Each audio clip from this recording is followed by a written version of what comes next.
വനിതകൾക്ക് 3-1 സംവരണം നടക്കാൻ പോകുന്നില്ല. അതാണ് ഇന്നലെ ചുരുക്കത്തിൽ നടന്നത്. 1 വർഷം കഴിഞ്ഞാൽ വേണമെങ്കിൽ ഇതൊരു സമവായം കൊണ്ടുവന്ന് അവതരിപ്പിക്കാം. നമുക്ക് ഇഷ്ടപ്പെട്ടാലും ഇല്ലെങ്കിലും സീറ്റുകളുടെ എണ്ണം വർദ്ധിപ്പിക്കാതിരിക്കാൻ പറ്റില്ല. ഇല്ലെങ്കിൽ 60 ലക്ഷം പേർക്ക് ഒരു MP എന്നുള്ള കണക്ക് വരും. അപ്പോൾ ഒരു ഫെഡറൽ സിസ്റ്റത്തിനകത്ത് ഒരു റീജിയണൽ ഇൻബാലൻസസ് കുറയ്ക്കാൻ നോക്കേണ്ടത് റിസോഴ്സ് ഡിസ്ട്രിബ്യൂഷനാണ്. നമ്മുടെ ജനസംഖ്യ 150 കോടിയിലെത്താൻ ഇനി 1 വർഷം മതി. 147 ആയിക്കഴിഞ്ഞു. ഒറ്റ വർഷം കൊണ്ട് 2.5 കോടി വളരും, 150 കോടി വരും. പാർലമെൻറ്റ് കൂടുതൽ കാലം സഭ കൂടണം. അതെ, നെഹ്റുവിൻ്റെ കാലത്തൊക്കെ കൂടിയിരുന്ന പോലെയൊന്നും അതിൻ്റെ പകുതി പോലും ഇപ്പോൾ കൂടുന്നില്ല. ഇത് അവതരിപ്പിക്കുന്നതിന് മുമ്പ് പാർട്ടിയുടെ ലീഡേഴ്സിനെ വിളിച്ചൊരു കോൺഫറൻസ് നടത്താമായിരുന്നു.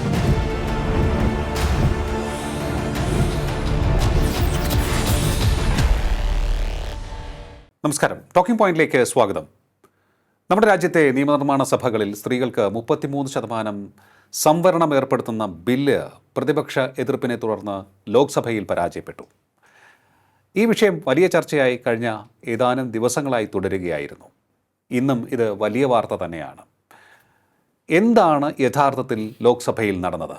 ഇങ്ങനെ ഒരു ചോദ്യത്തിന് കാരണം ഇത്തരത്തിൽ വനിതാ സംവരണത്തെക്കുറിച്ച് പറയുന്നുണ്ട്, മണ്ഡല പുനർനിർണയത്തെക്കുറിച്ച് പറയുന്നുണ്ട്, ലോക്സഭയിലെ അംഗങ്ങളുടെ എണ്ണം 850 ഉയർത്താൻ ശ്രമം നടക്കുന്നു എന്നുള്ള സംസാരവും നടക്കുന്നുണ്ട്. അതുകൊണ്ടാണ് എന്താണ് യഥാർത്ഥത്തിൽ നടന്നത് പരിശോധിക്കാൻ നമുക്ക് മുതിർന്ന രാഷ്ട്രതന്ത്ര വിദഗ്ധനും പൊളിറ്റിക്കൽ സയൻറ്റിസ്റ്റും സെൻട്രൽ യൂണിവേഴ്സിറ്റി മുൻ വൈസ് ചാൻസലറുമായ ഡോക്ടർ ജി ഗോപകുമാർ നമ്മോടൊപ്പം ചേരുകയാണ്. നമസ്കാരം സാർ, ടോക്കിംഗ് പോയിന്റിലേക്ക് സ്വാഗതം. നമസ്കാരം സാർ, ഈ ഞാൻ പറഞ്ഞതുപോലെ ഒട്ടേറെ കാര്യങ്ങൾ അടങ്ങിയ ഒരു കോംപ്ലക്സ് ആയിട്ടുള്ള സങ്കീർണമായിട്ടുള്ള നടപടിക്രമങ്ങളാണ് കഴിഞ്ഞ ദിവസങ്ങളിലായി ലോക്സഭയിൽ നടന്നത്. ചർച്ചയാണ് അവിടെ നടന്നത്. ചർച്ചയ്ക്കൊടുവിൽ ബില്ല് പ്രതിപക്ഷ എതിർപ്പിനെ തുടർന്ന് പരാജയപ്പെട്ടു. അതായത് ഭരണഘടനാ ഭേദഗതിക്ക് 3/2 ഭൂരിപക്ഷം വേണം. അതുകൊണ്ട് തന്നെയാണ് അത്രയും ഭൂരിപക്ഷം കിട്ടാത്തത് കൊണ്ട് ബില്ല് പരാജയപ്പെട്ടു. എന്താണ് യഥാർത്ഥത്തിൽ നടന്നത് എന്ന് പല സാധാരണക്കാർക്ക് മനസ്സിലായിട്ടില്ല എന്ന് ഞാൻ മനസ്സിലാക്കുന്നു. കാരണം പലരോടും ഞാൻ സംസാരിച്ചു, എന്താണ് ലോക്സഭയിൽ പരാജയപ്പെട്ടത്, എന്താണ് അവിടെ നടന്നതെന്നൊക്കെ ചോദിക്കുമ്പോൾ അവർ പറയുന്നു 33% സംവരണത്തിൻ്റെ കാര്യം പറയുന്നുണ്ട്, അതല്ല 850 സീറ്റാക്കണം ലോക്സഭയിൽ, അതിനുള്ള നീക്കമാണ് നടന്നതെന്ന് പറയുന്നു, മണ്ഡലങ്ങളെല്ലാം പുനർനിർണ്ണയിക്കുന്നുണ്ട്, ഈ കാര്യങ്ങളൊക്കെ നടക്കുന്നുണ്ട്. പക്ഷേ അവർക്കൊരു ക്ലാരിറ്റി കിട്ടുന്നില്ല. എന്താണ് യഥാർത്ഥത്തിൽ നടന്നത് എന്നാണ് സാറിന് പറയാൻ സാധിക്കുന്നത്? ഇപ്പോൾ കാലാനുസൃതമായി നിയമപരിഷ്കാരങ്ങൾ എല്ലാ ജനാധിപത്യ സംവിധാനങ്ങൾക്കും ആവശ്യമാണ്. അതിലൊന്നാണ് വനിതകൾക്ക് കൂടുതൽ പ്രാതിനിധ്യം വേണ്ടത്. അതോടൊപ്പം തന്നെ ജനസംഖ്യാ വർധനവ് വളരെ ക്രമാതീതമായി ഉയർന്നപ്പോൾ ഒരാൾക്ക് ഒരു വോട്ട് ഒരു മൂല്യം എന്നുള്ള സിദ്ധാന്തം അനുസരിച്ച് എല്ലാവരെയും ഇലക്ട്രൽ റൈറ്റ് കൊടുത്ത് പരിപൂർണ പ്രായപൂർത്തി വോട്ടവകാശം കൊടുത്തവർക്ക് വോട്ടവകാശം കൊടുത്ത് വരുമ്പോൾ എത്ര പേരെയാണ് ഒരു MP പ്രതിനിധീകരിക്കുന്നത്, എത്ര പേരെയാണ് ഒരു MLA പ്രതിനിധീകരിക്കുന്നത്, ഈ 2 കാര്യങ്ങളും പ്രധാനമാണ്. ഇത് രണ്ടും കാലത്തിനനുസരിച്ചുള്ള മാറ്റങ്ങളാണ്. കാരണം ജനാധിപത്യത്തിൽ സ്ത്രീകൾക്ക് വലിയൊരു സ്ഥാനമുണ്ട്. രാജ്യത്തിലെ വോട്ടിംഗ് ശതമാനം നോക്കിയാൽ ലോകത്തിലെ ഏറ്റവും കൂടുതൽ പോളിംഗ് നടക്കുന്ന ഒരു ജനാധിപത്യ രാജ്യമാണ്. ഏതാണ്ട് 68% മുകളിലായി. അതെ. അപ്പോൾ 147 കോടി ജനസംഖ്യയുള്ള രാജ്യത്ത് അതിൽ 100 കോടി വോട്ടേഴ്സ് ഉള്ളപ്പോൾ അതിൽ 68% മുകളിൽ വോട്ടിംഗ് നടക്കുന്നു എന്ന് പറയുമ്പോൾ ജനങ്ങളുടെ വോട്ടിംഗ് പങ്കാളിത്തം നല്ലതാണ്. പക്ഷേ അതനുസരിച്ച് വനിതാ പ്രാതിനിധ്യം എത്രത്തോളം പാർലമെൻറ്റിലുണ്ട്? രാഷ്ട്രീയ പാർട്ടികൾക്കകത്ത് ഒരു വലിയൊരു പുരുഷ മേധാവിത്വമുണ്ട്. അതുകൊണ്ട് തന്നെ ഇത്രയും കാലവും 1996 ശേഷം നാളിതുവരെ വനിതാ പ്രാതിനിധ്യം പാർട്ടികളായിട്ട് കൊടുക്കത്തില്ല, എന്നാൽ ഭരണഘടനാപരമായി കൊടുത്തുകൂടെ എന്നുള്ള നിർദ്ദേശം നാളിതുവരെ നടപ്പിലാക്കിയിട്ടില്ല. 1996 മുതൽ CPIയുടെ നേതാവായിരുന്ന ഗീതാ മുഖർജിയാണ് ഇത് ആദ്യം പ്രൊപ്പോസൽ കൊണ്ടുവന്നത്. നിരന്തരം അവർ പല അമെൻമെൻറ്റ്സും പിൽക്കാലത്ത് കൊണ്ടുവന്നു. 2004 വരെ വന്നു. അപ്പോഴൊക്കെ ഇത് പരാജയപ്പെടുകയാണ് ഉണ്ടായത്. പക്ഷേ ഗവൺമെൻറ്റിൻ്റെ ഭാഗത്തു നിന്ന് ഇപ്പോഴത്തെ ഭേദഗതി നിർദ്ദേശത്തിന് തൊട്ട് മുമ്പ് 106 ഭരണഘടനാ ഭേദഗതിയിൽ കൂടി ഇതൊരർത്ഥത്തിൽ കൊണ്ടുവന്നതാണ്. അതോടൊപ്പം മണ്ഡല പുനർനിർണ്ണയം കൂടി അതിനോട് ചേർത്തിരിക്കുകയാണ്. ഇത് രണ്ടും കൂടി കണക്ട് ചെയ്യേണ്ട ലോജിക്ക് നമുക്ക് പിന്നെ പറയാം. പക്ഷേ 106 ഭേദഗതിയിൽ കൂടി ഇത് ആൾറെഡി ഇംപ്ലിമെൻറ്റഡ് ആണെന്ന് ഒരർത്ഥത്തിൽ പറയാം. പക്ഷേ നടപ്പിലാക്കാൻ 2034 വരെ കാത്തിരിക്കേണ്ടി വരും. ഓക്കെ, ഇത് 2034 വരെ കാത്തിരിക്കേണ്ടി വരും. ആ പഴയ ഭേദഗതി അനുസരിച്ച്. അതെ അതെ അതെ. അപ്പോൾ ഇന്നലെ നടന്നത് ഗവൺമെൻറ് ശ്രമിച്ചത് കഴിയുമെങ്കിൽ അടുത്ത ഇലക്ഷനിൽ 1/3 വനിതകൾക്ക് പ്രാതിനിധ്യം കൊടുക്കാം. ഓക്കെ. അപ്പോൾ അതുവരെയുള്ള സെൻസസ് 2011 സെൻസസ് എടുക്കാനേ നിവൃത്തിയുള്ളൂ. ഡേറ്റ നമ്മുടെ മുമ്പിലുണ്ട്. പക്ഷേ 2026 സെൻസസ് തുടങ്ങിക്കഴിഞ്ഞ് 3 മാസമായി, ഒരു 2 വർഷം കൊണ്ട് തീർക്കും. പക്ഷേ 2029 സെൻസസ് അപ്ഡേറ്റ് ചെയ്യാൻ സമയം കിട്ടില്ല. അപ്പോൾ സ്ട്രെയിറ്റ് അവേ 1/3 റിസർവേഷൻ 33% റിസർവേഷൻ കൊടുക്കാനുള്ള ഒരു നടപടിയാണ്. ആ നടപടിയാണ് ഇന്നലെ പരാജയപ്പെട്ടത്. Okay, straight away. അപ്പോൾ 2011 സെൻസസിനെയാണ് പ്രതിപക്ഷം എതിർക്കുന്നത്. നിങ്ങൾക്ക് ഇപ്പോൾ നിലവിലെ സെൻസസ് എന്തുകൊണ്ട് കണക്കിലാക്കിക്കൂടാ, അത് വേഗത്തിൽ പൂർത്തിയാക്കിക്കൂടാ എന്ന ചോദ്യം. പക്ഷേ സർക്കാർ പറയുന്നത് 2034 ഇങ്ങനെ പുതിയ സെൻസസ് ആണെങ്കിൽ അല്ലേ? അതവരിപ്പോൾ പറഞ്ഞില്ലെങ്കിൽ നമുക്കറിയാതെ നടക്കുള്ളൂ. എക്സ്പ്ലെയിൻ ചെയ്യാം. ഇപ്പോൾ മണ്ഡല പുനർനിർണ്ണയം കൂടി നടന്നാലേ ഇത് അക്കോമഡേറ്റ് ചെയ്യാൻ പറ്റുള്ളൂ എന്നുള്ളൊരു സാഹചര്യമാണ്. ഇതിൻ്റെ പിറകിലൊരു ചരിത്രമുണ്ട്. എല്ലാ രാഷ്ട്രീയ പാർട്ടികൾക്കും അവരവരുടെ സീറ്റ് പ്രധാനമാണ്. പുരുഷ മേധാവിത്വമുള്ള രാഷ്ട്രീയ പാർട്ടികൾ സീറ്റുകൾ വിട്ടുകൊടുക്കുകയില്ല. അപ്പോൾ കോൺഗ്രസ് ഭരിച്ചപ്പോഴും ഇപ്പോൾ BJP ഭരിക്കുമ്പോഴും അവർക്ക് അവരുടെ എൻജോയ് ആയിരിക്കുന്ന സീറ്റ് വിട്ടുകൊടുക്കാൻ താല്പര്യമില്ല. എന്നാൽ വനിതാ പ്രാതിനിധ്യം വളരെ അത്യാവശ്യമാണ് ഈ കാലഘട്ടത്തിൽ.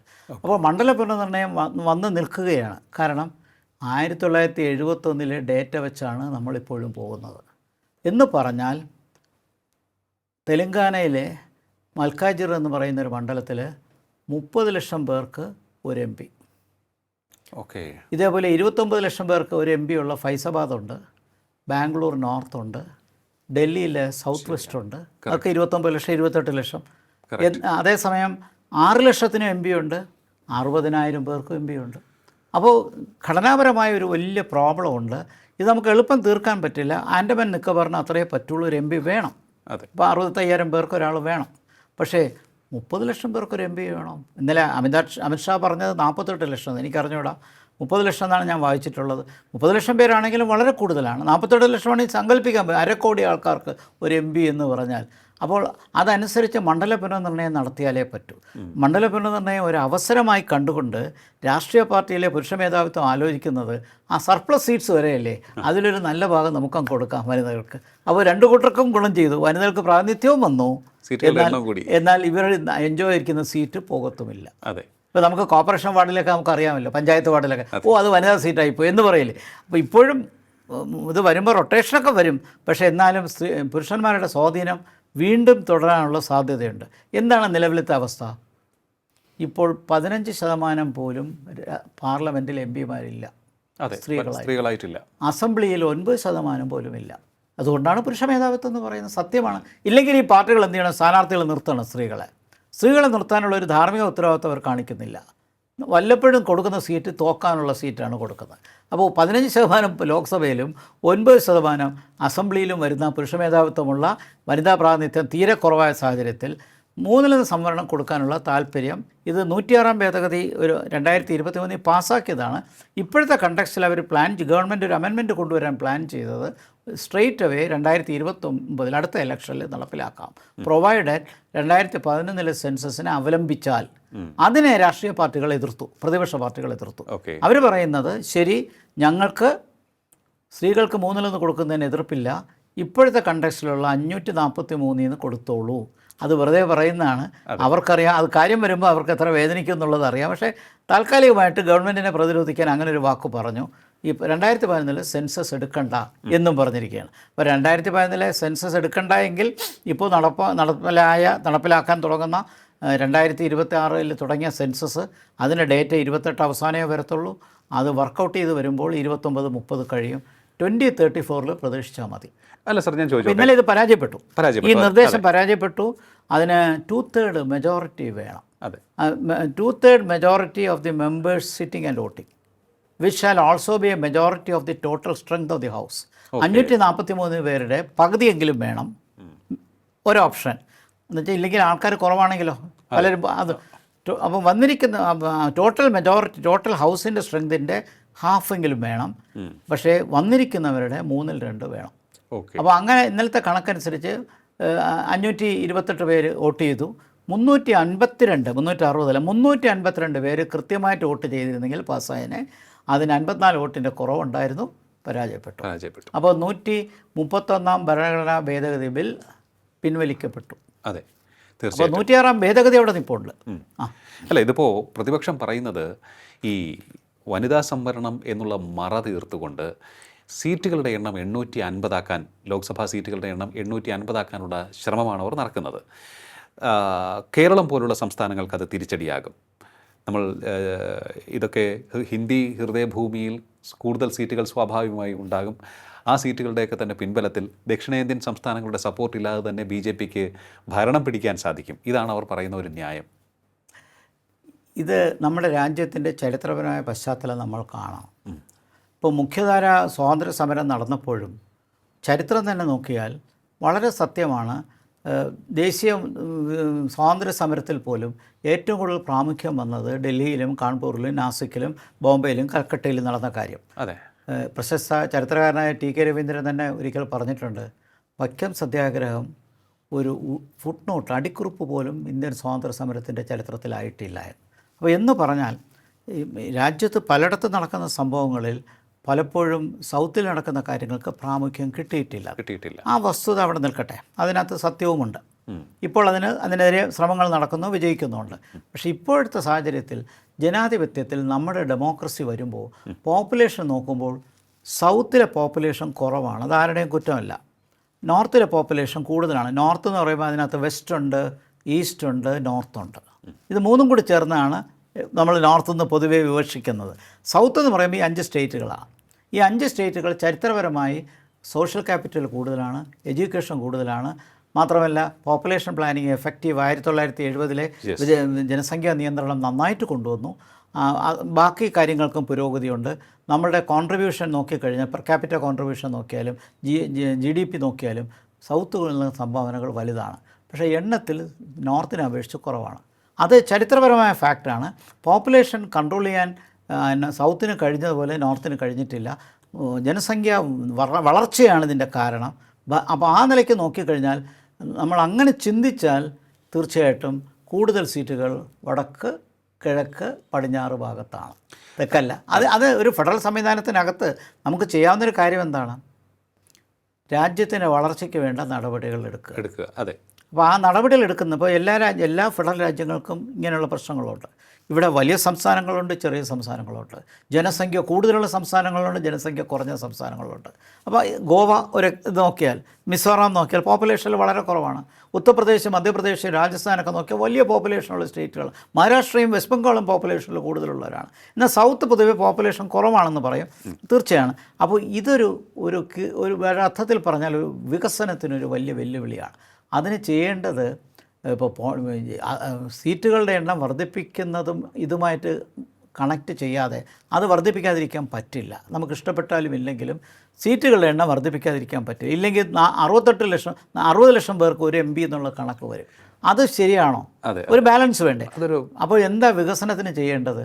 ജനസംഖ്യ മാത്രം കണക്കിലെടുക്കാതെ നീതി ആയോഗ് ചെയ്യേണ്ടത് വികസനത്തിൽ എന്ത് സംഭാവന ചെയ്തു, അവരുടെ മറ്റ് രീതിയിലുള്ള ആവശ്യങ്ങൾ എന്തൊക്കെയാണ്, അവിടുത്തെ വികസനത്തിന് ഉള്ള ഡെവലപ്മെൻറ്റ്സിന് വേണ്ടിയുള്ള നയങ്ങൾ എങ്ങനെയാണ്. ചുരുക്കത്തിൽ ഒരു രാജ്യം, ഫെഡറൽ രാജ്യം വളരണമെങ്കിൽ എല്ലാ മേഖലയും നന്നായിട്ട് വളരണം. ഇപ്പം നോർത്തിൽ വളർച്ചയില്ല എന്ന് പറഞ്ഞുകൊണ്ട് അവർക്കൊന്നും കൊടുക്കാതിരിക്കാൻ പറ്റില്ല. സൗത്തിൽ വളർച്ച ഉണ്ടെന്ന് പറഞ്ഞ് നമുക്ക് തടയാനും പറ്റില്ല.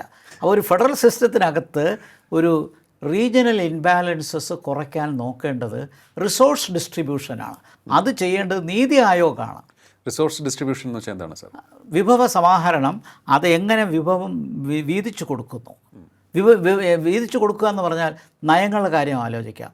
അടിസ്ഥാന സൗകര്യം, വിദ്യാഭ്യാസം, ആരോഗ്യം, ഭക്ഷ്യസുരക്ഷ, ന്യൂട്രീഷൻ, ഇങ്ങനെ തുടങ്ങി പ്രധാനപ്പെട്ട ജീവിതത്തിന് ആവശ്യമുള്ള കാര്യങ്ങൾ നോക്കുമ്പോൾ അത് വ്യക്തി കേന്ദ്രീകൃതം മാത്രമാകാതെ പ്രാദേശികമായ അസമത്വങ്ങൾ കൂടി പരിഗണിച്ചുകൊണ്ട് ചെയ്യണം. അതെ. അപ്പോൾ ചിലപ്പോൾ നോർത്ത് ഈസ്റ്റ് ആയിരിക്കും ഏറ്റവും കഷ്ടപ്പെടുന്നത്. ഞാൻ പണ്ട് ക്ലാസ്സിൽ പറഞ്ഞിട്ടുണ്ട്, north east constitute the 4th world of India. 3rd world എന്നല്ല, അത്ര ബുദ്ധി നിങ്ങൾ കണ്ടിട്ടുണ്ടെങ്കിൽ നമുക്കത് മനസ്സിലാക്കും.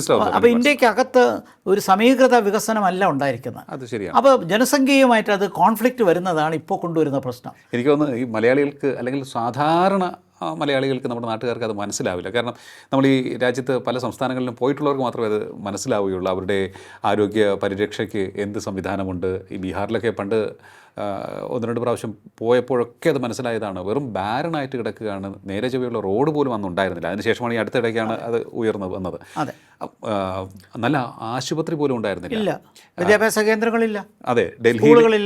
ഡൽഹിയിലെ എയിംസിന് പരിസരത്ത് ടെൻ്റ് അടിച്ച് താമസിച്ച് ഈ പാവങ്ങൾ അവിടെ വന്ന് ക്യാമ്പ് ചെയ്ത് ഡോക്ടറെ കണ്ടിട്ട് പോകുന്ന സാഹചര്യം പോലും ഉണ്ടായിരുന്നു. അതെ, ഇപ്പോഴും അതിൻ്റെ അവസ്ഥ അതുതന്നെയാണ്. ഡൽഹിയിൽ നിന്ന് ഒരു 20 രൂപ ടിക്കറ്റ് എടുത്തു കഴിഞ്ഞാൽ ഒരു വില്ലേജിൽ ചെല്ലാം. ആ വില്ലേജ് എന്ന് പറയുന്നത് ഡൽഹിയിലെ അമ്പരചുംബികളായ വലിയ ബിൽഡിങ്സ് ഒക്കെ വെച്ച് നോക്കുമ്പോൾ ഇത് രണ്ടും തമ്മിൽ, നേരത്തെ പറഞ്ഞ 4th വേൾഡും 3rd വേൾഡും 1st വേൾഡും, ഡൽഹി ഒരു അന്തർദേശീയ നഗരമാണ്. അപ്പോൾ ചുരുക്കത്തിൽ ഈ അസമത്വങ്ങൾ കുറയ്ക്കാനാണ് ഫെഡറൽ സ്റ്റേറ്റ് ചെയ്യേണ്ടത്. അത് പാർലമെൻറ്റിലെ എണ്ണം കൊണ്ട് മാത്രം തീരുമാനിക്കരുത്. എൻ്റെ റെക്കമെൻഡേഷൻ നീതി ആയോഗാണ് ഇക്കാര്യത്തിൽ ഉത്തരവാദിത്വമായിട്ടുള്ള നടപടിയെടുക്കും. അപ്പോൾ ആ നിലയ്ക്ക് ചെയ്യണം. ഇപ്പോൾ ഇത് അതർവൈസ് പോപ്പുലേഷൻ കൂടുതലുള്ള സ്റ്റേറ്റുകൾ ഏതാണ്? ഉത്തർപ്രദേശ്, മധ്യപ്രദേശ്, രാജസ്ഥാൻ, തീർച്ചയായിട്ടും ബീഹാറുണ്ട്, പിന്നെ ഛത്തീസ്ഗഡ്, ജാർഖണ്ഡ്, ഡൽഹി, ഹരിയാന, പിന്നെ നമ്മൾ നോക്കിയാൽ വെസ്റ്റ് ബംഗാളും മഹാരാഷ്ട്രയും കുറവൊന്നുമല്ല. ഇത് പറഞ്ഞതിൽ കൂടുതലും ഒരു 10 ഏറ്റവും കൂടുതൽ പോപ്പുലേഷൻ എടുത്ത സ്റ്റേറ്റുകൾ നോക്കിയാൽ അതിൽ 8 എണ്ണവും സൗത്തിലല്ല, ബാക്കി മേഖലകളിലാണ്. കൂടുതലും വടക്ക്, കുറച്ച് കിഴക്കും, ഒരു 1-2 പടിഞ്ഞാറുമാണ്. അതെ. ഈ കഴിഞ്ഞ ദിവസം ഈ ചർച്ച നടന്നപ്പോൾ ഈ പോപ്പുലേഷൻ്റെ അടിസ്ഥാനത്തിൽ അല്ലെങ്കിൽ ജനസംഖ്യയുടെ അടിസ്ഥാനത്തിൽ ഇത്തരത്തിൽ നിങ്ങൾ സീറ്റ് വർദ്ധിപ്പിക്കുകയാണ്, മണ്ഡലം പുനർനിർണ്ണയിക്കുകയാണ് എന്നുണ്ടെങ്കിൽ തെക്കേ ഇന്ത്യയിലെ സംസ്ഥാനങ്ങൾ അവഗണിക്കപ്പെടും എന്നുള്ള ഒരു വാദം പ്രതിപക്ഷം ഉന്നയിച്ചു. അപ്പോൾ അമിത്ഷാ അതിനൊരു പരിഹാരമായി പറഞ്ഞത്, ഓക്കെ, അങ്ങനെയാണ് എന്നുണ്ടെങ്കിൽ ജനസംഖ്യ കണക്കിലെടുക്കേണ്ട, നമുക്ക് എല്ലാ സംസ്ഥാനങ്ങൾക്കും 50% സീറ്റ് വർദ്ധിപ്പിക്കുക എന്നുള്ളൊരു ഫോർമുല അദ്ദേഹം മുന്നോട്ട് വെച്ചു. പക്ഷേ അത് പ്രായോഗികമല്ല, നിങ്ങൾ വാക്കാൽ പറയുന്നതാണ്, എഴുതി തരണം അല്ലെങ്കിൽ ബില്ലിൽ ഉൾപ്പെടുത്തണമെന്ന് പറഞ്ഞു. പക്ഷേ അദ്ദേഹം അതിനും ഉത്തരം കൊടുത്തു. 1 മണിക്കൂർ സഭ നിർത്തിവെക്കാനുള്ള ഒരു അവസരം തന്നു കഴിഞ്ഞാൽ ഇത് ഞാൻ ഉൾപ്പെടുത്താം, അത് പ്രശ്നം പരിഹരിക്കാമെന്ന് പറഞ്ഞു. പക്ഷേ അതിനും പ്രതിപക്ഷം വഴങ്ങിയില്ല.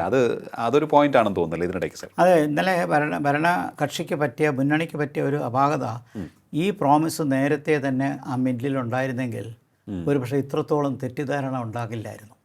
50% റൈസ് നല്ല കാര്യമാണ്. കാരണം ഇപ്പോൾ കേരളത്തിൻ്റെ 20-30 ആവും, തമിഴ്നാട്ടിൻ്റെ 39-59 ആവും, മഹാരാഷ്ട്രയുടെ 48-72 ആവും, UP-യിലെ 80-120 ആവും. 50 അപ്പോൾ ഈക്വലാണ്. അപ്പോൾ റീജിയൻ എടുത്ത് നോക്കിയാൽ പെർഫെക്റ്റാണ്.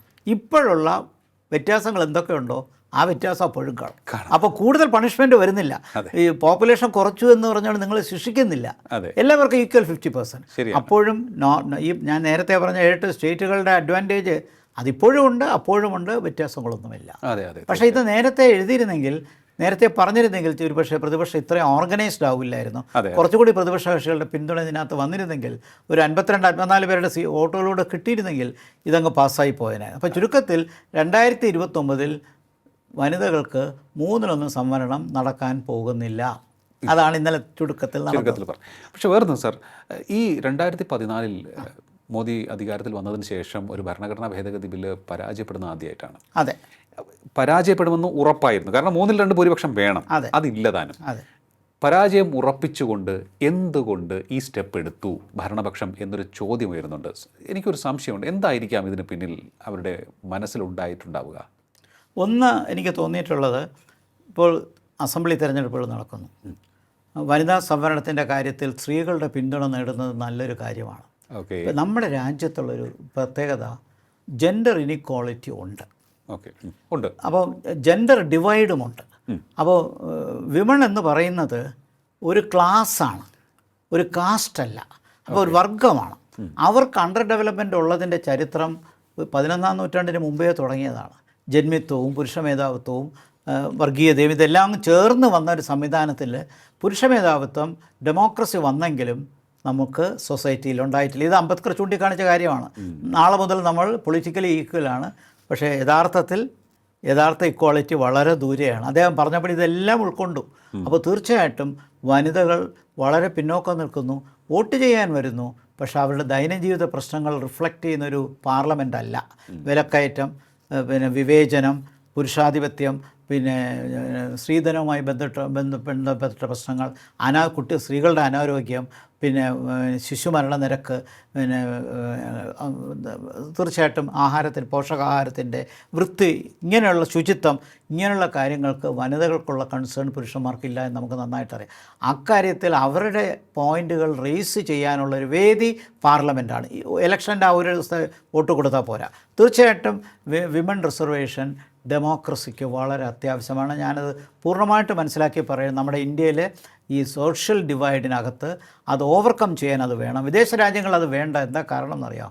അവരാദ്യമേ തന്നെ സോഷ്യൽ ഇക്വാളിറ്റി അച്ചീവ് ചെയ്തു, എന്നിട്ടാണ് ഡെമോക്രസി വന്നത്. ഇൻഡസ്ട്രിയൽ റവല്യൂഷനും മറ്റും വന്നപ്പോൾ വനിതകൾ ജോലിക്ക് പോയി, അവർ പ്രവർത്തന മേഖലയിൽ വന്നു, അവരുടെ മാരേജ് ഏജ് കൂടി, ചൂഷണം മാറി. അപ്പോൾ ജന്മത്വത്തിൽ നിന്നും പുരുഷമേധാവിത്വത്തിൽ നിന്നും മാറി ഇക്വാളിറ്റി വന്നപ്പോഴാണ് മൊണാർക്കിയിൽ നിന്ന് ഡെമോക്രസിയിലേക്ക് പാശ്ചാത്യ രാജ്യങ്ങൾ വന്നത്. നമ്മൾ നേരെ ജനാധിപത്യം കൊണ്ടുവന്നു. അപ്പോൾ നമ്മുടെ ഇനിക്വാളിറ്റി അവിടെ നിൽക്കുകയാണ്, സ്ട്രക്ചറൽ ഇനിക്വാളിറ്റി അവിടെ നിൽക്കുകയാണ്. അപ്പോൾ ഇതൊരു സ്ട്രക്ചറൽ പ്രോബ്ലമാണ്, ഘടനാപരമായ പ്രോബ്ലമാണ്. ഈ പ്രോബ്ലം അഡ്രസ്സ് ചെയ്യണമെങ്കിൽ വനിതകൾക്ക് ഒരു സ്പെഷ്യൽ സ്പേസ് കൊടുത്തേ പറ്റൂ. ഉദാഹരണം, ആദ്യം പഞ്ചായത്ത്, കോർപ്പറേഷൻ. നമ്മൾ 33% തുടങ്ങിയപ്പോൾ വലിയ ബുദ്ധിമുട്ടായിരുന്നു. നേതാക്കന്മാരെയൊന്നും കിട്ടിയില്ല, കാൻഡിഡേറ്റ്സിനും കിട്ടിയില്ല. അപ്പോൾ സ്ഥാനാർത്ഥികൾ, രാഷ്ട്രീയക്കാർ എന്ത് ചെയ്തു? അമ്മ, സഹോദരി, ഭാര്യ, മകൾ, ഇവരെയൊക്കെ പിടിച്ചൊക്കെ നിർത്തി. ഇപ്പോഴതിൻ്റെ ആവശ്യമില്ല. ഒരു കേഡർ വന്നു, വനിതകളുടെ ഒരു കേരളത്തിൽ നന്നായിട്ട് വന്നു. അപ്പോൾ അതേപോലത്തെ ഒരു കേഡർ അസംബ്ലിയിലും പാർലമെൻറ്റിലും വേണ്ടേ? അവരുടെ കാര്യങ്ങൾ റിഫ്ലക്റ്റ് ചെയ്യാൻ ഏറ്റവും നല്ലത് വനിതകളുടെ പ്രാതിനിധ്യം വരുന്നതാണ്. അപ്പോൾ പാർട്ടിസിപ്പേഷൻ വിമണമുണ്ട്, റെപ്രസെൻറ്റേഷൻ ഇല്ല. ഈ തമ്മിലുള്ള ഇതാണ് വനിതാ പ്രാതിനിധ്യത്തിൻ്റെ ഏറ്റവും വലിയ അത്യാവശ്യം. അപ്പോൾ നമ്മുടെ ഡെമോക്രസിയുടെ ക്വാളിറ്റി ഒന്നുകൂടി വർദ്ധിച്ചേനെ ഇത് പാസ്സായിരുന്നെങ്കിൽ. പക്ഷേ ഇതിനോടൊപ്പം മണ്ഡല പുനർനിർണ്ണയം കൂടി വന്നതാണ് ഈ ക്ലാഷിന് വരാൻ കാരണം. അവിടെ ഒരു സട്ടിലായിട്ടൊരു കാര്യമുണ്ട്. ഞാൻ നേരത്തെ ശ്രദ്ധിച്ചോ എന്നറിഞ്ഞില്ല. പുരുഷ മേധാവിത്വത്തിൻ്റെ താല്പര്യം അനുസരിച്ച് അവർക്ക് ഇപ്പോഴുള്ള 543 കൊടുക്കണമെന്ന് മനസ്സുകൊണ്ട് ആഗ്രഹമില്ല. പാർലമെൻറ്റിലൊക്കെ ഞങ്ങൾ തയ്യാറാണെന്നൊക്കെ പ്രതിപക്ഷം പറഞ്ഞെങ്കിലും ഭരണകക്ഷിക്കും പ്രതിപക്ഷത്തിനും താല്പര്യമൊന്നുമില്ല. അവരുടെ റിയൽ താല്പര്യം മണ്ഡല പുനർനിർണ്ണയം ഇന്നവിറ്റബിളാണ്. അത് വരുമ്പോൾ അതിനകത്തും കൊടുത്താൽ പ്രശ്നം തീർന്നു. ഈക്വൽ അല്ല, അപ്പോഴും ബാക്കി സീറ്റ് കിടക്കും. അപ്പോഴും 850 ബാക്കി സീറ്റ് കിടക്കും. 200 ചില്ലാനും ആവശ്യമേ ഉള്ളൂ. അവന്തേട് കൊടുക്കുമ്പോൾ അത് കൊടുത്തു കഴിഞ്ഞാൽ അപ്പോൾ ആർക്കും നഷ്ടമില്ല. ഒരു വശത്ത് മണ്ഡല പുനർനിർണ്ണയം അത്യാവശ്യമാണ്. അത് ഞാൻ നേരത്തെ കണക്ക് പറഞ്ഞു. ഒരു പരിധിക്കപ്പുറം ഒരാൾക്ക് ഒരു MP-ക്ക് 48 ലക്ഷം പേരെ എങ്ങനെ റെപ്രസെൻറ്റ് ചെയ്യാൻ പറ്റും? ഇല്ലെങ്കിൽ 30 ലക്ഷം പേരെ എങ്ങനെ റെപ്രസെൻറ്റ് ചെയ്യാൻ പറ്റും? ഞാൻ പറഞ്ഞ മണ്ഡലങ്ങൾ ഓർക്കുന്നുണ്ട്. മൽക്കാജിറും, ഡൽഹി സൗത്ത് വെസ്റ്റും, ബാംഗ്ലൂർ നോർത്തും, ഫൈസാബാദും ഒക്കെ 30 ലക്ഷത്തിന് മുകളിലുള്ളവരാണ്. അപ്പോൾ അതേസമയം 6 ലക്ഷത്തിന് താഴെയുള്ളവരുമുണ്ട്. അപ്പോൾ നമുക്കൊരു ബാലൻസ് വേണം. അപ്പോൾ മണ്ഡല പുനർനിർണ്ണയം അഥവാ ഡീലിമിറ്റേഷൻ നമുക്ക് വന്നേ തീരൂ. പക്ഷേ ഇത് രണ്ടും കൂടി ഒരുമിച്ച് വന്നപ്പോൾ 106 ബില്ലിൽ അതങ്ങനെ കണക്ട് ചെയ്ത് വച്ചു. അതിനെ ഒന്ന് ചെറുതായിട്ടൊന്ന് മാറ്റി 29 ഇംപ്ലിമെൻ്റ് ചെയ്യാനെടുത്ത നടപടി പരാജയപ്പെട്ടു. ഇതാണ് സംഭവിച്ചത്. ഫലത്തിൽ 2034 ഈ ബില്ല് ഇപ്പോൾ കൊണ്ടുവന്നതിൻ്റെ പിറകിൽ മറ്റൊരു ദുരുദ്ദേശം എന്ന് പറയാം ഉണ്ടെന്ന് ആരോപിക്കപ്പെടുന്നത് അന്തർദേശീയ തലത്തിൽ രാജ്യത്തിനുണ്ടായ ചില തിരിച്ചടികളുണ്ട്. ഇപ്പോൾ മധ്യേഷ്യയിൽ നടക്കുന്ന പ്രശ്നങ്ങൾ, പശ്ചിമേഷ്യയിലുണ്ടായിരിക്കുന്ന പ്രശ്നങ്ങൾ നമുക്ക് ഗ്യാസിൻ്റെ കാര്യത്തിലായാലും ഓയിലിൻ്റെ കാര്യത്തിലൊക്കെ ആണെങ്കിലും വലിയ കുറവ് നേരിടുന്നുള്ള പ്രശ്നങ്ങളുണ്ട്. ഹോർമസ് കടലിടുക്കിലെ സംഘട്ടനം, ഇറാൻ അമേരിക്ക യുദ്ധം, ഇതൊക്കെ വരുന്ന സമയത്ത് നമുക്ക് സക്രിയമായി ഇടപെടാൻ പറ്റാത്തൊരു സാഹചര്യമാണ്. സാധാരണ എവിടെയും നമ്മളാണ് ആദ്യം ചെല്ലുന്നത്. ഇപ്പോൾ അവിടെ ഇടപെട്ടിരിക്കുന്നത് പാകിസ്ഥാനാണ്. ആയിക്കൊള്ളട്ടെ, പാകിസ്ഥാൻ അങ്ങനെ ഒരു പുതിയ മുഖം വരുന്നുണ്ടെങ്കിൽ നല്ല കാര്യം തന്നെയാണ്. പക്ഷേ പാകിസ്ഥാന് നെഗോഷിയേറ്റ് ചെയ്യാൻ പറ്റുന്നിടത്ത് ഇന്ത്യ നെഗോഷിയേറ്റ് ചെയ്യാതെ മാറി നിൽക്കുന്നു. ചിലപ്പോൾ അതിന് അന്തർദേശീയപരമായ കാര്യങ്ങളും ജിയോ സ്ട്രാറ്റജിക്കായുള്ള കാര്യങ്ങളും കൊണ്ടായിരിക്കാം ഇന്ത്യക്ക് ഇറാനെയും ഒഫൻഡ് ചെയ്യേണ്ട, ഇസ്രായേലിനെയും ഒഫൻഡ് ചെയ്യേണ്ട, അമേരിക്കയെ ഒഫൻഡ് ചെയ്യേണ്ട, നമ്മളൊരു മാറി നിൽക്കുന്നൊരു പക്ഷേ ഈ മാറി നിൽക്കുന്നത് ചില ആക്ഷേപങ്ങൾ ഉണ്ടാക്കിയിട്ടുണ്ട്. അത് രാജ്യത്തിനകത്ത് കേന്ദ്ര ഗവൺമെൻറ് നടപടി ശരിയല്ല എന്നും ഇന്ത്യയുടെ വിദേശ ഇപ്പോഴത്തെ പശ്ചിമേഷ്യയിലെ പ്രശ്നത്തിന് സക്രിയമല്ല എന്നുള്ളൊരു ആക്ഷേപമാണ്. അങ്ങനെ ഒരു ആക്ഷേപം ഉള്ളപ്പോൾ ആ ട്രെൻഡ് വലിയ ചർച്ചയ്ക്ക് വരാതെ മാറ്റാൻ ഈ ഇപ്പോഴത്തെ വനിതാ സംവരണ ബില്ല് ഗുണം ചെയ്തു എന്നൊരു വിമർശനമുണ്ട്. അല്ല സാർ, വേറൊന്ന്, ഈ ഇന്ത്യയുടെ നിലപാടും നയവും പണ്ട് തൊട്ടേ മറ്റ് കക്ഷികളുടെ പ്രശ്നത്തിൽ ഇടപെടേണ്ടതില്ല, അത് അവർ തന്നെ പരിഹരിക്കട്ടെ, അത് തന്നെയാണ് നമ്മുടെ വിഷയത്തിലും. അപ്പോൾ അതൊരു ഇടനൽകൽ കൂടിയാവില്ലേ? കാശ്മീർ വിഷയം മധ്യസ്ഥത വഹിക്കാൻ ചിലരൊക്കെ വീണ്ടും വരും. തീർച്ചയായിട്ടും അങ്ങനൊരു വിഷയം കൂടിയില്ലേ? അതെ അതെ, നമ്മൾ എടുക്കുന്ന ഒരു ന്യൂട്രൽ പൊസിഷനാണ്. നമ്മൾ വളരെ സ്ട്രാറ്റജിക് ഓട്ടോണമി എന്ന് പറഞ്ഞ് നമ്മളങ്ങ് സ്ട്രാറ്റജിക് ഓട്ടോണമിയാണ്, സ്ട്രാറ്റജിക്കാണ് ഒരു അതായിരിക്കാം. പക്ഷേ ആ വിമർശനം പ്രതിപക്ഷം അപ്പോഴും ഉയർത്തിക്കൊണ്ടേയിരിക്കും. അവർ എപ്പോഴും അതിനെ മാറ്റിയെടുക്കാൻ, അല്ലെ അതിന് മുമ്പിൽ ഒരു പുകപറ സൃഷ്ടിക്കാനോ അതിനൊന്ന് ക്യാമഫ്ലാഷ് ചെയ്യാനോ ഈ വനിതാ സംവരണ ബില്ലിലെ വിവാദം ഗവൺമെൻറ്റിന് ഗുണം ചെയ്യാൻ സാധ്യതയുണ്ടെന്ന് കരുതി ആയിരിക്കാം കൊണ്ടുവന്നത്. പ്രതിപക്ഷം പറയുന്ന വേറൊരു സംഭവമുണ്ട്, എന്നും BJP ഭരണത്തിലിരിക്കാനുള്ള അതെ ഒരു അവസരമാണ് ഇതിലൂടെ വരുന്നത് എന്നുള്ളൊരു. അല്ല, അത് വാസ്തവത്തിൽ അതിനോട് എനിക്ക് യോജിപ്പില്ല, ആ ആർഗ്യുമെൻറ്റിനോട്. അതിലൊരു പ്രധാന കാരണം, ഈ രാഷ്ട്രീയം എന്ന് പറയുന്നത് കണ്ടക്സ്റ്റലാണ്. സാഹചര്യങ്ങൾ മാറിയും മറിഞ്ഞും വരാം. ഇതേ സംസ്ഥാനങ്ങളൊക്കെ തുടക്കകാലത്തിൽ കോൺഗ്രസിൻ്റെ കേന്ദ്രങ്ങളായിരുന്നില്ലേ? എത്ര കാലം UP ഡൽഹി ഭരിച്ചു? ഇന്ത്യയിലെ എല്ലാ സംസ്ഥാനങ്ങളും കോൺഗ്രസിൻ്റെ കയ്യിലായി. ഇന്ത്യ ഒരു മൾട്ടി പാർട്ടി സിസ്റ്റത്തിലേക്ക് പോയി. അതിലെ ഏറ്റവും പ്രധാനപ്പെട്ട പാർട്ടി BJPയും രണ്ടാമത് നിൽക്കുന്ന കോൺഗ്രസുമാണ്. പിന്നെയുള്ള ദേശീയ പാർട്ടികളൊക്കെ ചില സംസ്ഥാനങ്ങളിൽ മാത്രം ഒതുങ്ങി നിൽക്കുന്നതാണ്. എത്ര ദേശീയം പറഞ്ഞാലും ഇലക്ഷൻ കമ്മീഷൻ അംഗീകരിച്ച ദേശീയ പാർട്ടികളുടെ ചരിത്രം പറയാതിരിക്കുകയാണ്. നാഗ പീപ്പിൾസ് പാർട്ടി, അതേപോലെ Bahujan Samaj party, Aam Aadmi party, CPIM, ഇതൊക്കെ ഈ പാർട്ടികളെല്ലാം ദേശീയ പാർട്ടികളുടെ എണ്ണത്തിൽ കയറുന്നതാണ്. പക്ഷേ അവരെല്ലാം ഒന്നോ രണ്ടോ സ്റ്റേറ്റുകളിൽ ഒതുങ്ങി നിൽക്കുന്ന പാർട്ടികളാണ്. അപ്പോൾ നാളെ ഇത് BJPക്ക് മാത്രമേ ഗുണം ചെയ്യുള്ളൂ എന്നില്ല, കോൺഗ്രസിനും ഗുണം ചെയ്യാം. മറ്റേതെങ്കിലും പാർട്ടി ദേശീയ തലത്തിൽ വളർന്നാലും അവർക്കും ഈ പ്രശ്നം ഉണ്ടാവില്ല. ഓക്കെ. അല്ല, വേറൊരു സംഭവം സാർ, എൻ്റെ മനസ്സിൽ വരുന്നൊരു സംശയമാണ്. ഇപ്പോൾ 543 അംഗങ്ങളാണ് നമ്മുടെ ലോക്സഭയിലുള്ളത്. ഈ സഭയിൽ പലപ്പോഴും ചോദ്യം ചോദിക്കാൻ സമയം കിട്ടുന്നില്ല എന്ന് ഇപ്പോഴേ അംഗങ്ങൾ പറയുന്നുണ്ട്. പലരും നമുക്ക് അവസരം കിട്ടുന്നില്ല, സമയം കിട്ടുന്നില്ല, അവസരം കിട്ടിയാൽ തന്നെ സമയം വേണ്ടത്ര കിട്ടുന്നില്ല. ഈ 543 850 ആക്കി കഴിഞ്ഞാൽ ഇതൊരു പ്രായോഗിക പ്രശ്നമായിട്ട് നിൽക്കില്ലേ?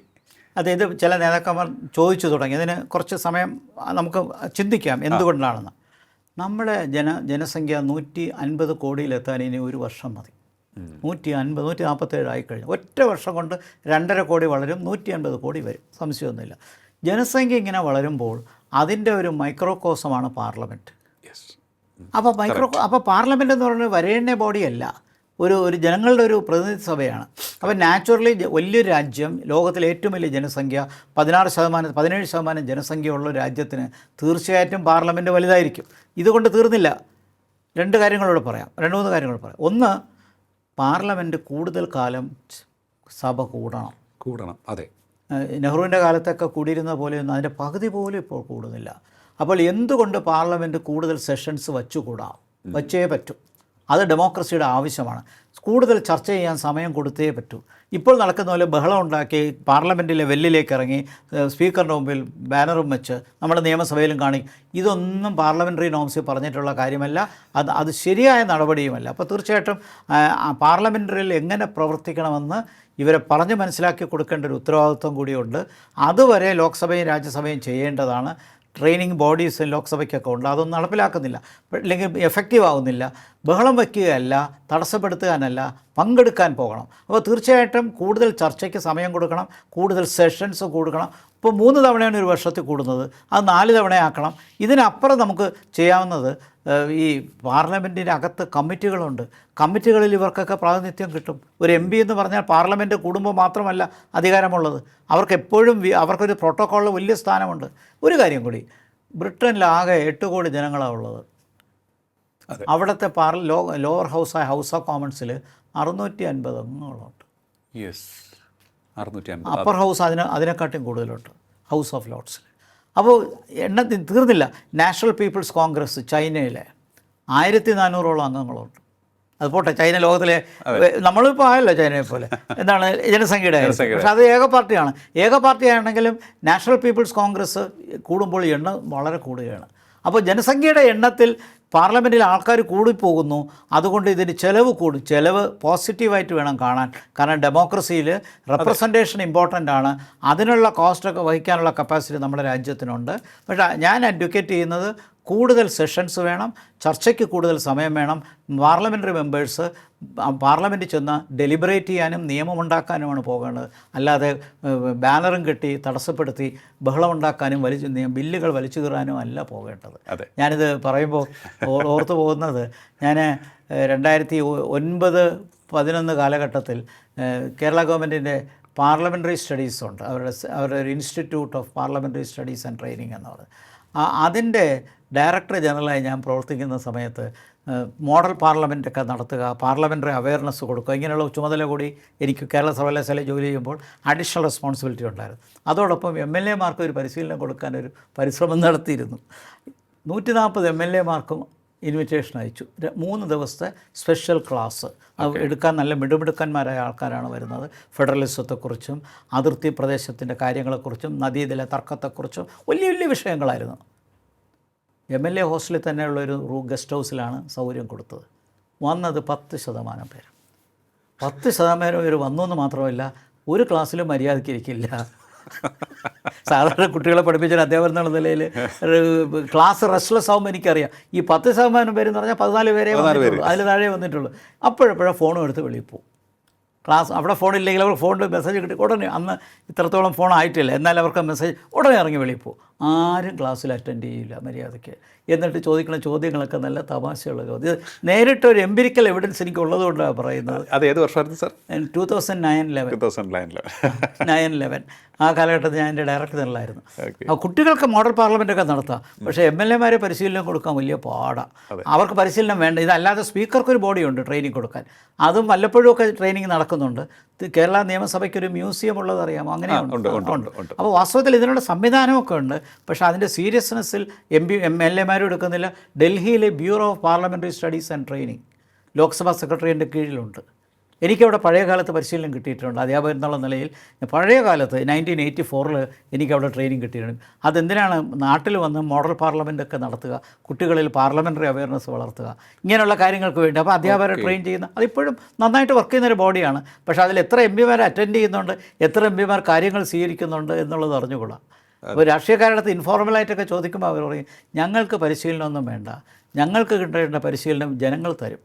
അപ്പോൾ ഞാൻ വളരെ അനൗപചാരികമായിട്ട് ചോദിച്ചു, അവർക്ക് കൂടുതലായിട്ട് നിങ്ങൾക്ക് ചെയ്യാവുന്നത് നിങ്ങളെ തോൽപ്പിക്കാം, അടുത്ത ഇലക്ഷനിൽ നിങ്ങളെ ജയിപ്പിക്കാം. ഇതിനപ്പുറം ഒരു ശിക്ഷ അവർക്ക് തരാനില്ലല്ലോ, മറ്റൊരു രീതിയിലും ജനങ്ങൾക്കൊന്നും ചെയ്യാനില്ലല്ലോ. അപ്പോൾ നിങ്ങൾക്ക് പരിശീലനം വേണ്ടതെന്ന് ചോദിച്ചാൽ, ഇന്നത്തെ ആർട്ടിഫിഷ്യൽ ഇൻ്റലിജൻസിൻ്റെ യുഗത്തിൽ, ഇന്നത്തെ ഹൈ ടെക്നോളജിയുടെ യുഗത്തിൽ ഒരു നിയമനിർമ്മാണം വരുമ്പോൾ അതിനെക്കുറിച്ച് വേണ്ട രീതിയിലുള്ള ചർച്ച ചെയ്യാനും പഠിക്കാനും മനസ്സിലാക്കാനും അതിന് പരിശീലനം കിട്ടാൻ എല്ലാ കാര്യവും എല്ലാം അറിഞ്ഞിട്ടല്ലല്ലോ നമ്മൾ രാഷ്ട്രീയത്തിലോ ഈ ലോകത്ത് വരുന്നത്, അല്ലേ? ഏത് കാലം അധ്യാപകർക്കും പരിശീലനം ആവശ്യമാണ്. ആർക്കാ പരിശീലനം? നിങ്ങൾ ജേർണലിസ്റ്റുകൾക്ക് പരിശീലനം ആവശ്യമല്ലേ? അപ്പോൾ തീർച്ചയായിട്ടും അത് നല്ലതല്ലേ, റിഫ്രഷ് ചെയ്യണം, അത്യാവശ്യമാണ് സാർ. കാരണം കാലം മാറുന്നതിനനുസരിച്ച് ഇതൊക്കെയാണോ പാർലമെൻറ്റിൽ നടക്കുന്നത്? എന്താ പാർലമെൻറ്റിൽ നടക്കുന്നത്? യഥാർത്ഥത്തിൽ നല്ല രീതിയിൽ ചർച്ച ചെയ്യുന്ന എത്ര MPമാരുണ്ട്?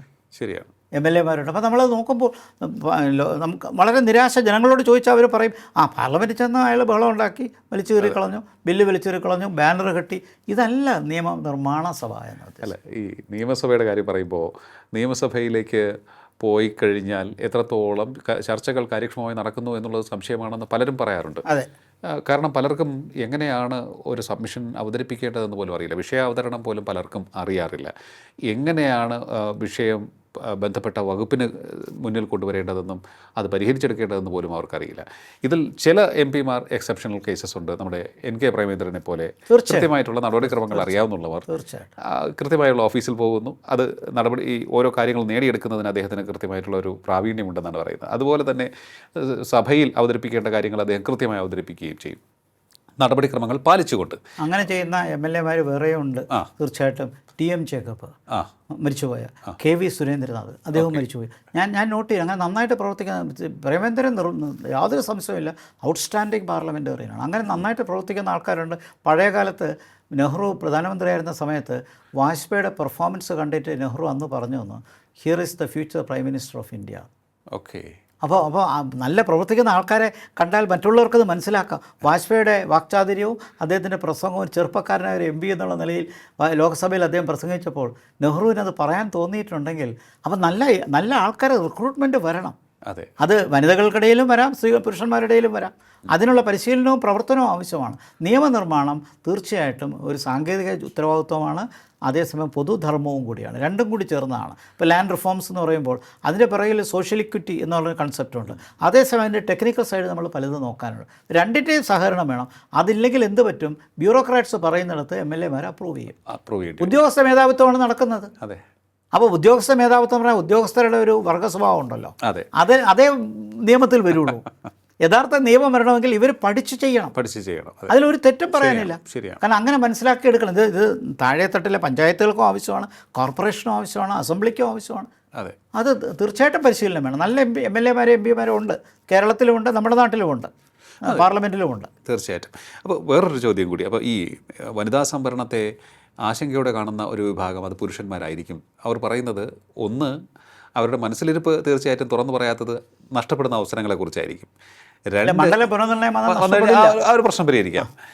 മറ്റൊന്ന്, ഈ സാറ് നേരത്തെ ഇടയ്ക്ക് സൂചിപ്പിക്കുകയുണ്ടായി, മത്സരിക്കാൻ വേണ്ടത്ര ആളില്ലാത്തപ്പോൾ സഹോദരിമാർ, ഭാര്യ, അമ്മ, മക്കൾ ഇവരെയൊക്കെ മത്സരിപ്പിച്ച് തുടക്കം അങ്ങനെയായിരുന്നു. അതിന് ഇപ്പോഴും വലിയ മാറ്റമൊന്നും ഉണ്ടായിട്ടില്ല എന്നൊക്കെ സംശയം പ്രകടിപ്പിക്കുന്നവരുണ്ട്. പക്ഷേ എനിക്ക് തോന്നുന്നു കുറച്ചൊക്കെ മാറ്റം വന്നു തോന്നുന്നു. അവർ ചൂണ്ടിക്കാണിക്കുന്നത് ചില മന്ത്രിമാരുടെ പ്രകടനത്തെക്കുറിച്ചൊക്കെയാണ് പറയുന്നത്. അല്ല, തീർച്ചയായിട്ടും മാറ്റം വരണം, മാറ്റം വന്നേ പറ്റൂ. അതേപോലെ മന്ത്രിമാരെ നിയോഗിക്കുമ്പോൾ പ്രധാനമന്ത്രിയായാലും മുഖ്യമന്ത്രിയായാലും പരിഗണിക്കേണ്ടത് ഈ മന്ത്രി എത്ര മിടുക്കനാണ്, ഈ മേഖലയിൽ എത്ര പഠിക്കും, 24 hours കമ്മിറ്റഡ് ആണോ, നല്ലപോലെ വർക്ക് ചെയ്യുമോ, പഠിക്കുമോ, താല്പര്യമുണ്ടാകുമോ, ആ നിലയ്ക്കുള്ള അതൊക്കെ നോക്കിക്കൊണ്ട് വേണം ഒരു ക്യാബിനറ്റ് ഫോം ചെയ്യാൻ. ക്യാബിനറ്റ് ഫോം ചെയ്യാൻ മറ്റ് രാഷ്ട്രീയ താല്പര്യങ്ങൾ നോക്കിക്കോട്ടെ, ജെൻഡർ ഇൻട്രസ്റ്റ് ഒക്കെ നോക്കിക്കൊള്ളട്ടെ, പ്രാദേശിക താല്പര്യങ്ങളൊക്കെ നോക്കിക്കൊള്ളട്ടെ. പക്ഷേ വരുന്ന ആൾ കേപ്പബിൾ ആണോ എന്നും കൂടി നോക്കണം. അപ്പോൾ മന്ത്രിമാരെ മാത്രം കുറ്റം പറഞ്ഞിട്ട് കാര്യമില്ല. പിന്നെ താങ്കൾ ചോദിച്ചതുപോലെ ഇന്നിപ്പോൾ നമ്മുടെ രാജ്യം ഒരുപാട് വികസിച്ച് വരുന്നു. രാജ്യം വികസനത്തിൻ്റെ പാതയിലാണ് പോകുന്നത്. 80% സാക്ഷരതയൊക്കെ ഉണ്ട്. അതുകൊണ്ട് നല്ല ആൾക്കാരെ രാഷ്ട്രീയത്തിലേക്ക് വരുത്താൻ ഇതൊരു അവസരമാണ്.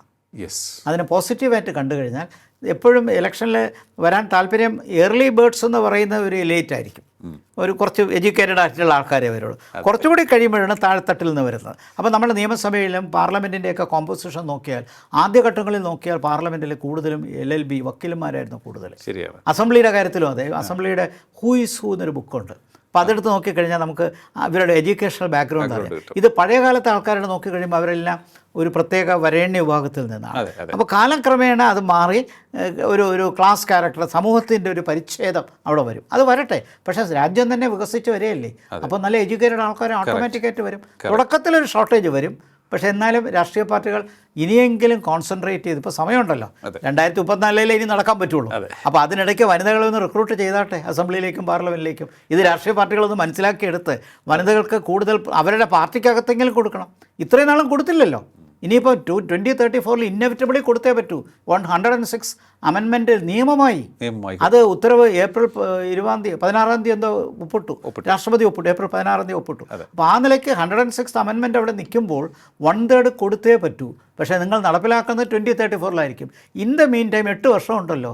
Y don't you recruit women to the political parties? അവരെ എന്തുകൊണ്ട് ട്രെയിൻ ചെയ്ത് നിങ്ങൾ ഭാവിയിൽ MLA-മാരാവേണ്ടതാണ്, ഭാവിയിൽ MP-മാരാവേണ്ടതാണ്. ഇപ്പോൾ തിരുവനന്തപുരം ജില്ല 3 ലോക്സഭ സീറ്റായി മാറിയെന്നിരിക്കട്ടെ. ഇപ്പോൾ 2 ഉണ്ട്. തിരുവനന്തപുരം ജില്ല 2, അത് 3 മിനിമം ആവും അല്ലേ? കേരളത്തിനകത്ത് 20 എന്നുള്ളത് 30 ആവും. അപ്പോൾ തിരുവനന്തപുരം ആറ്റെങ്കിലും മാത്രമേ തിരുവനന്തപുരത്തുള്ളൂ. അപ്പോൾ മൂന്നാമതൊരു സീറ്റ് ചിലപ്പോൾ കാട്ടാക്കടയായിരിക്കും വരുന്നത്. അപ്പോൾ ഈ 3-ൽ ഏത് വേണോ വനിതകളുടെ സീറ്റാവാം. അപ്പോൾ എനിവേ വിമനെ റിക്രൂട്ട് ചെയ്ത് തുടങ്ങുക പാർട്ടി ലീഡേഴ്സ് ചെയ്യേണ്ട ഒരു ഉത്തരവാദിത്വം അതാണ്. സാർ, ഇപ്പോൾ ഇത് പരാജയപ്പെട്ടെങ്കിലും വീണ്ടും നേരത്തെ പറഞ്ഞതുപോലെ ഈ പോപ്പുലേഷൻ കണക്കാക്കേണ്ട, എല്ലാവർക്കും 50%, എല്ലാ സംസ്ഥാനങ്ങൾക്കും 50% സീറ്റ് വർധന, അങ്ങനെ ഒരു നിർദ്ദേശം ബില്ലിൽ ഉൾപ്പെടുത്തിക്കൊണ്ട് വീണ്ടും അവതരിപ്പിക്കാനുള്ള സാധ്യത ഉടനെ ഉണ്ടാകുമോ?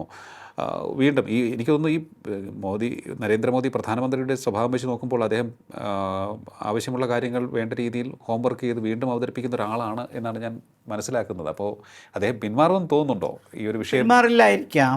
ഇവിടെ ഗവൺമെൻറ്റിൻ്റെ ഭാഗത്തൊരു അബദ്ധം പറ്റിയെന്ന് എനിക്ക് തോന്നിയത്, ഇത് അവതരിപ്പിക്കുന്നതിന് മുമ്പ് പാർട്ടിയുടെ ലീഡേഴ്സിനെ വിളിച്ചൊരു കോൺഫറൻസ് നടത്താമായിരുന്നു, കോൺസെൻസസിലെത്താമായിരുന്നു.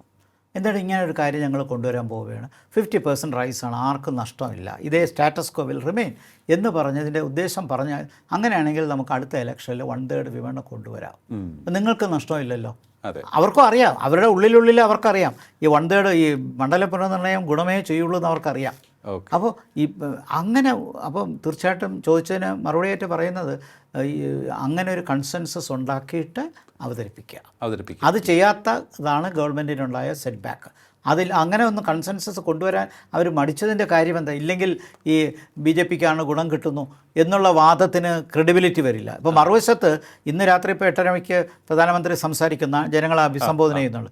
തീർച്ചയായിട്ടും വനിതാ സംവരണം തടുത്തത് പ്രതിപക്ഷമാണെന്ന് അദ്ദേഹം ആരോപിക്കും.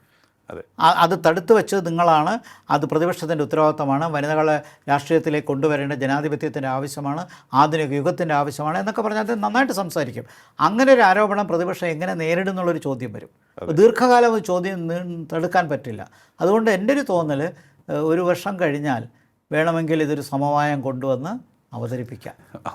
കാരണം ഈ മണ്ഡല പുനർനിർണ്ണയം എളുപ്പമല്ല.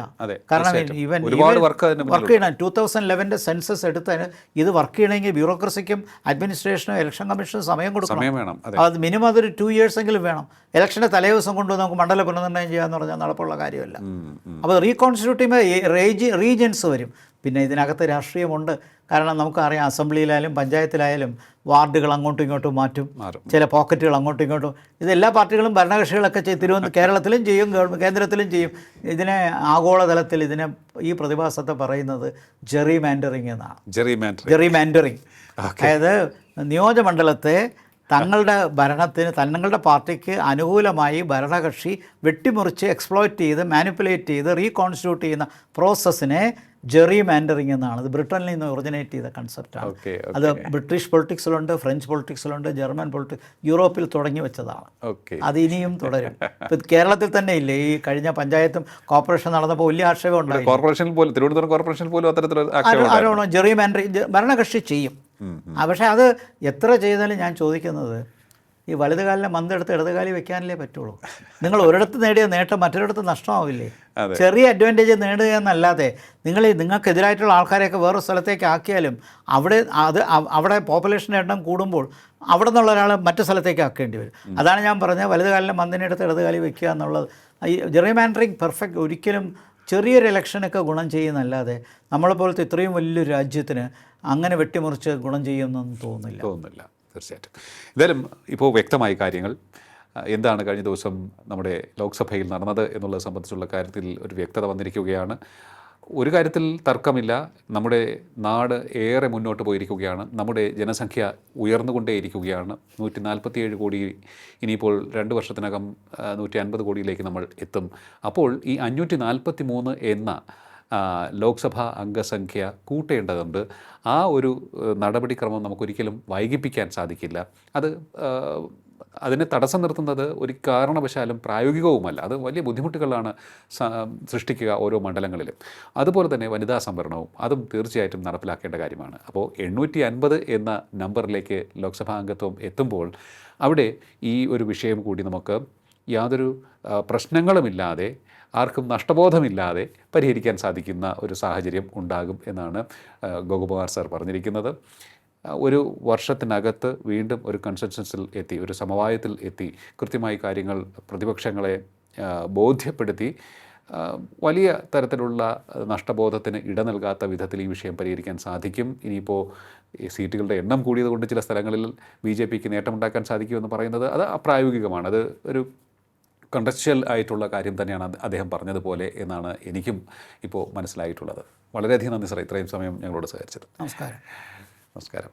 ടോക്കിംഗ് പോയിൻറ്റിൻ്റെ ഈ അധ്യായം ഇവിടെ പൂർണ്ണമാകുന്നു. ഇനി അടുത്ത എപ്പിസോഡിൽ കാണാം നമുക്ക്. നമസ്കാരം.